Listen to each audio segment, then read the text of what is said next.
कि इसको समझने के लिए बहुत आसान चीज़ है कि जब हमारा देश गुलाम हुआ करता था, अंग्रेजों के अधीन था। बात समझ में आ गया? ब्रिटिश सरकार हमारे देश पर रूल कर रही थी। रूल करने का मतलब शासन करना, वो अपने हिसाब से देश को चला रही थी।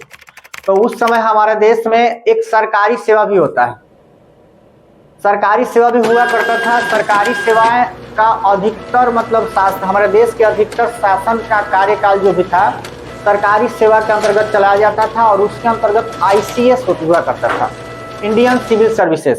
ठीक है, इंडियन सिविल सर्विसेज ये होता है कि ये एक आयोजन परीक्षा था। अंग्रेज इसका मतलब परीक्षा रखा था सब, वो अंग्रेज मतलब अपने देश में इंग्लैंड में आप किसी भी भारतीयों को परीक्षा देने का अधिकार तो था, ठीक है, लेकिन बहुत परेशानी झेलना पड़ता था।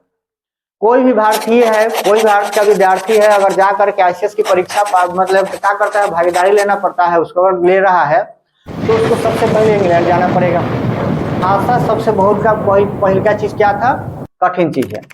उसके बाद देश के लोग कुछ लोग गए, और जाने के बाद इंग्लैंड जाना होता था, जहाज में बैठ के गए, और जाने के बाद परीक्षा में शामिल हुए, परीक्षा दिए। आईसीएस की परीक्षा हमारे भारत के सत्येंद्रनाथ, ठीक है, सुरेंद्रनाथ और सुभाष चंद्र बोस जैसे मतलब अन्य भी मतलब भारतीय का किए कि परीक्षा को पास किए।